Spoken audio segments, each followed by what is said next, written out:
Barack Obama has spent years being called one of the most divisive presidents in American history. But every time that claim is repeated, one question keeps coming up. Where's the evidence? Tonight, the Obama Presidential Center is officially open. All 4 other living former presidents and first ladies attending the opening ceremonies on the south side of Chicago today, along with a number of celebrities. President Obama took the podium and encouraged Americans not to lose faith in each other and to remember that collective voices and how we treat each other matters. Forgetting that fact, he says, only gives power to those trying to divide us. For us to give in now, after all this country's been through, to cynicism and division would be a betrayal of our founding ideas. And I remain convinced that the overwhelming majority of Americans feel the same way. So in some ways, this was like church for liberals. It was. Everybody was dressed in their Sunday finest and sitting in the pews. And he was delivering a message about, not just about that, but also actually, there was a lot of contrast happening about Trump in the remarks from him. And I'll play some a little bit later from Michelle Obama. What did you make of it? You know, I really thought it was great that he didn't mention Trump's name one time. You know, he didn't mention him one time. And I think that, frankly, America got to get a chance to remember what it was like to have a president that could really give speeches that united us as a country. And I think what's really interesting is that, you know, Trump spent decades criticizing Barack Obama on literally everything that he could do. And then ultimately, he got a chance to see on the day that, you know, Obama opened up his presidential center, Trump got to negotiate a pretty bad deal. And I think that it's really just a reflection of why it's important to talk about history. I think a lot of people are going to be able to learn about the JCPOA. And as this MOU comes into fruition, they'll be able to see exactly the contrast there. I do want to play this from Michelle Obama because she alludes to these attacks on her husband from people like Trump, for example. Here's what she said. The claims that a U.S. senator and constitutional law expert wasn't qualified for the job. The lies about your birthright, your faith, your patriotism. The outrage when you stated the biological fact that if you'd had a son, that he too would be black. Yet, you were unflappable at every turn, always focused, always calm, always looking at the long view.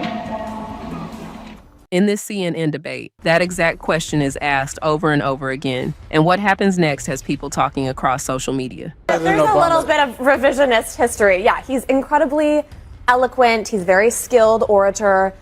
He's very articulate. I'll give him all of that. But he was also a very divisive figure. How? And can I talk? Can I talk? Thank you. This is a good one. Look, we saw it was on full display. They open it up with perhaps the most performative woke thing you can do, a land acknowledgement.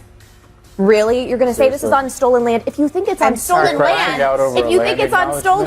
then give it back. This is all you. I mean, this is like Tan 2.0. Don't build an $850 million library on it. The other thing is, I like the idea that he united Americans, but I don't think most conservatives. But how is he the most who were targeted by the IRS, nuns who were told they had to pay for abortions and contraceptives. He was very divisive. Can I just say, when we're talking about things that using federal government, first of all, Obama did not target the federal government for his opponents. That is something that Trump is doing. Well, I think hold on. I let you talk. That he also did not do that. What I will say, one of the bigger contrasts, I think, that has not been mentioned, I think, over the coverage is you have to remember that when Hillary Clinton lost to Donald Trump, it was Barack Obama who called Hillary Clinton and told her, you need to concede.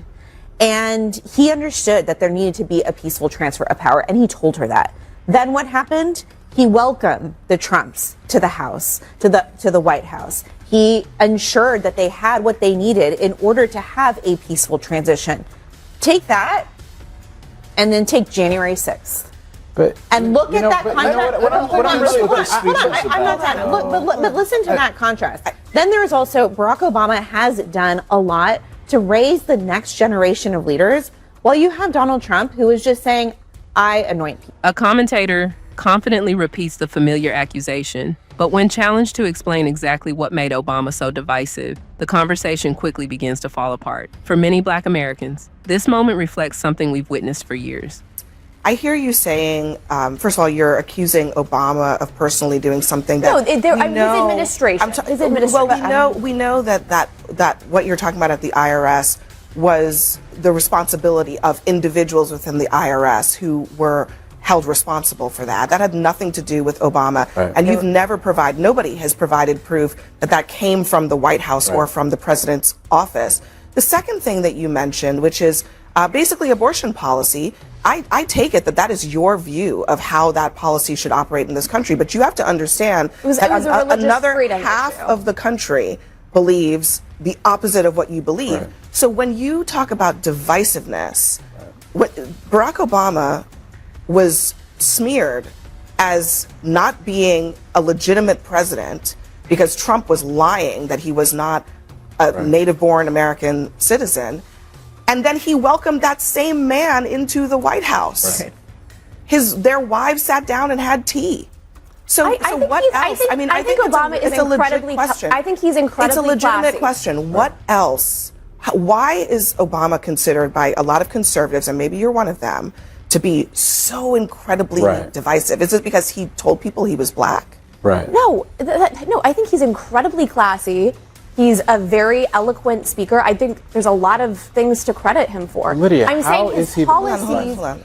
You know, and I will credit him for this as well. He said that he thinks America is great today. I think he said the U.S. is an undeniable force for good in the world. And I was glad to hear him say that, because when he was in office, he would go on these sort of tours essentially apologizing for America. And I look at the Democratic Party today, 36% of whom are not proud. Last year, Donald Trump went to the Middle East, and he said that America's past policies of regime change in that region had been a failure. Right. And that it was that we were trying to basically overtake these great societies. He was literally what you guys accuse Obama of doing. Trump went to the Middle East and said that we've been trying to change your societies and we have failed, and we've been trying to export our way of doing things on you. He said that last year. Right.